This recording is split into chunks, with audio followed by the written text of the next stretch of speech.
Well, first of all, I appreciate the patience of pushing this back. Obviously, yesterday was a very sad day around the country and around college football, and obviously hit a little bit closer to home for us with Devin. And just obviously our thoughts and prayers with the Virginia football family and Coach Elliott and the families and friends involved. Just very sad situation and just unfortunate for our country right now, what we're going through.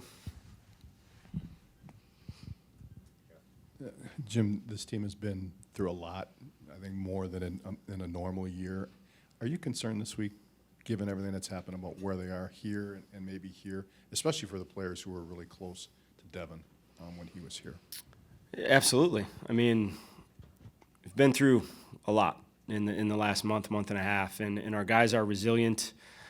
That's a good thing and a bad thing, right? You constantly have to check in and make sure mentally they're in a good place. And we had a number of guys that are very close with Devin, and really hard to see them going through losing a brother and a teammate, and very difficult to see yesterday. But they know they have the support around here, and we just tried to do everything we can to support them and be available and let them deal with it the best way they can, and know they have a lot of help around here.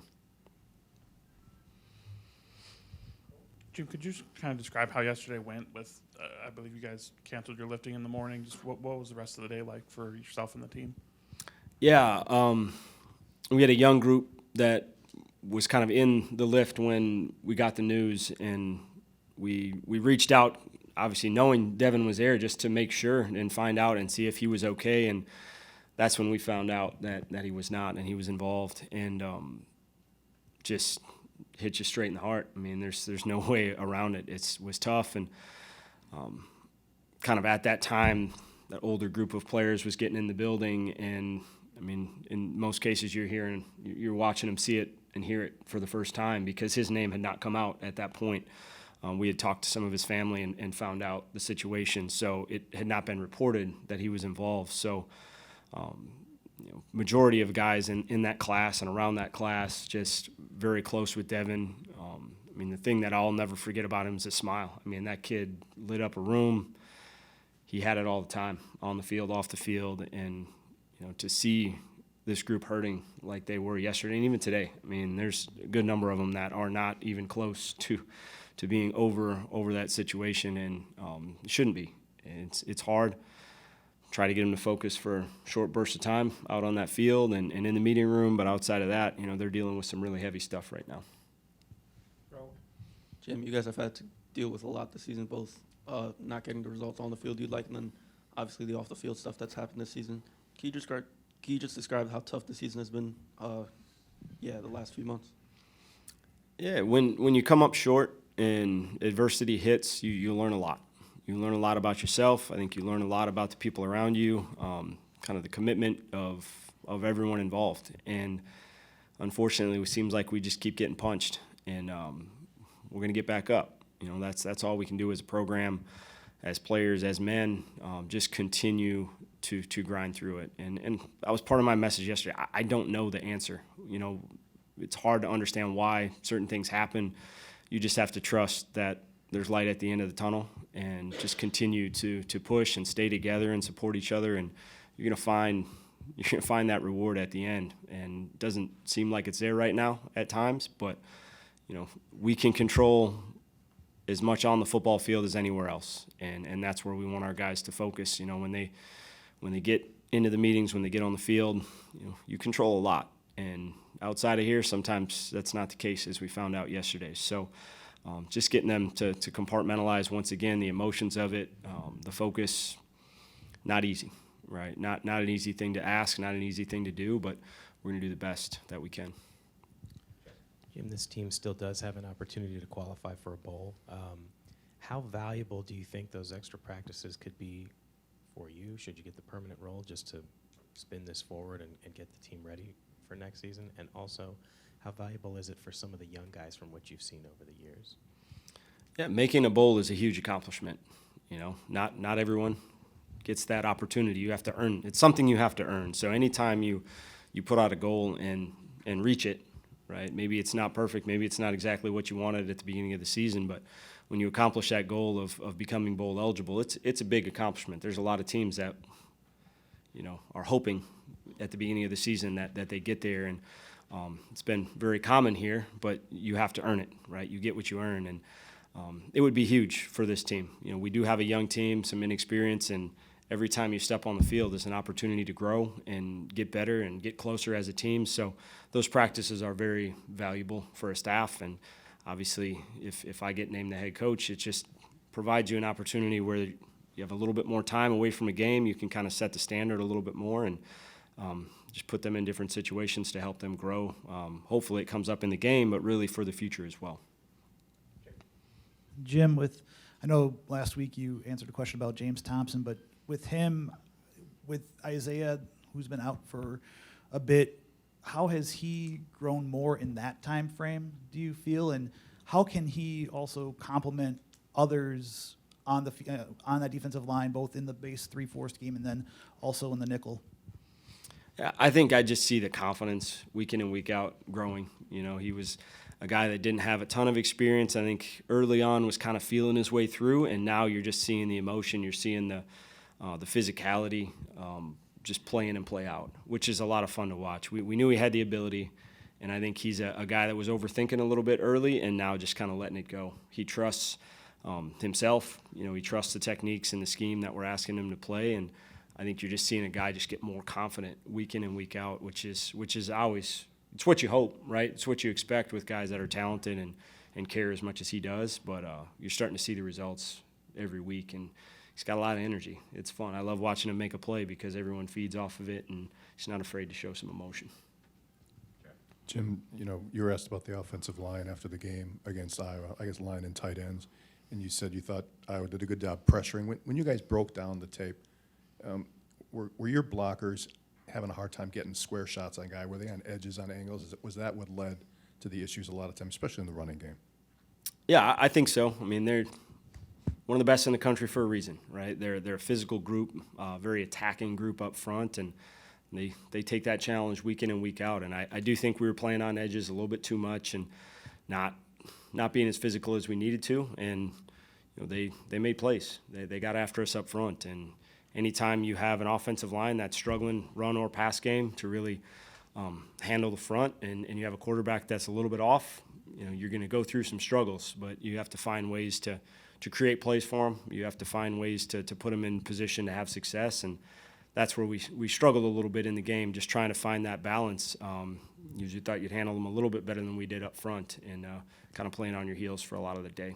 And just getting behind the sticks a little bit as well. That's been something that we kind of eliminated for those games we were playing well, but you start the second half and you kind of get behind the sticks a couple times again, and you just get out of a rhythm, and I think then you have to press, especially when you get down a little bit. Jim, after the game, Braylon had tweeted out that basically I need to improve, I have to play better. I don't know if you've talked to him since then, but just where do you think that the next steps for him are as a player and developing as a running back? Yeah, we've talked about it before, just how hard he is on himself. He's harder on himself than we have to be as coaches. So we have to teach him. We have to get him to understand when it's right to be patient, when it's right to just be a hammer and get the tough yards. He's a young guy who wants to be great. His expectation for himself, and he's really shooting for the stars as far as what his goals are. So he puts a lot of pressure on himself, and we have to get him to understand, like, it's not just you. We got to help you out. You don't have to be perfect. You don't always have to hit the home run, but he said we rarely have to be hard on Braylon because he takes care of that himself. We got to teach him. We got to get him to understand the situations that those big play opportunities are there, and when he just has to get it done for us. Hey, Jim, what do you tell Graham after a game like that, or is he the type of player where you don't even really need to say anything because he just knows? You don't have to say much at this point. You support him. He took some shots. I think the biggest thing we've learned, unfortunately, a number of different games, he's tough. We know he's tough. We knew he was tough. We need to stop learning that lesson. But he took a beating in that game and kept getting off the canvas and trying to compete. He knows he has to play better. He knows he wants to play better, and we're excited. I'm excited to see how he bounces back. because he's shown that resilience and toughness, and now it's just getting to be consistent, and he had a good stretch where he was playing some really good football and obviously ran into a good defense playing at a high level and had a rough one and took one on the chin a little bit. Jim, you guys have been scored pretty significantly in the second half in Big Ten play, and in the 5 losses in third quarter has been really bad. What do you make of that? Is there anything that you've seen or studied that you can find an answer for why that's happened? Yeah, it's been inconsistent because the games we've won, it's been a huge strength of ours, coming out the second half hot. You look at Purdue, you look at Northwestern, some of those games where we come out of the locker room and really continue to apply pressure. So that's been a little bit of the story of the season, right, is the inconsistency, right? It's totally different teams. The one that's playing confident, the one that's attacking and causing problems, and then the one that has been rattled a little bit. And we have to even things out, right? We can't be that bipolar as far as how we've played and how we'd handled adversity. And bad things are going to happen, especially when you play good teams. Sometimes going 1, 2, 3 and punting the ball is the right thing, and that's okay. We're playing good on defense. We have to trust that, and there's times where defense gives up a touchdown and the offense has got to settle everything down. And in games we've won and played well, we've played that complementary football. And we mentioned after the game, the special teams, that has to be the constant, right? They have to impact the game in a positive way every single week, and we have not always done that. And obviously it was a glaring issue, the Iowa game, and put us in some tough situations that we couldn't overcome. So the complementary football is always at a premium. You have to do that, especially when you play teams that are playing well. And in the top half of the Big Ten, you're going to get in tight games, and you have to execute in all 3 phases. Jim, you were asked Thursday about Malusi's possibility of playing. He's not listed as out today, but is he in the category of we have to wait and see how he practices this week to see if he'll play? Or how does that situation stand right now? Yeah, he was able to practice today, and we'll just continue to monitor it through the week. With the injury he had, it's always about carrying the football, right? So we're excited because we think he's got the chance to go, but I think it's a little bit too early to determine whether that's real or not this week. I know he's going to be close. Jim, you mentioned Graham's toughness, and I'm just wondering, has there ever been a point where maybe he's tried to push it and then you guys as coaches have to consider taking him out, or the injury's not that severe, he's able to kind of push through those? He's generally been able to push through it, but we do have to be smart with him, right? He's taken some shots. He's a guy who we understand who he is and how he thinks, and he is the ultimate competitor. So there may be situations where we have to step in and make that decision for him because he wants to go.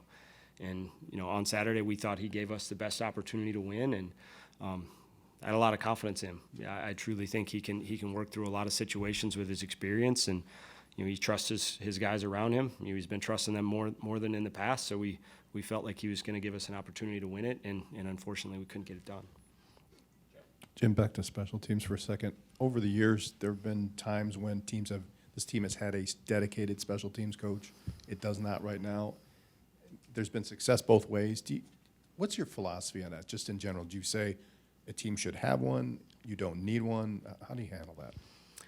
I would say in the last couple of years, it's been unique on how a lot of staffs are handling it, right, with the larger staff numbers and just kind of how you've been able to dedicate things in the off-season, more off-season time to kind of get the planning down. And there's been a number of teams that have not had that full-time special teams coach, whereas in the past, you always had one, right? So I think it's something that we'll evaluate very hard, going forward. And the number one thing is you have to have a dynamic special teams unit, whatever it takes, whatever it takes. So if that's a full-time position, then that's the right decision to make. But it has to be an impact on games, and it has to be there week in and week out. You can't have a dip in that area.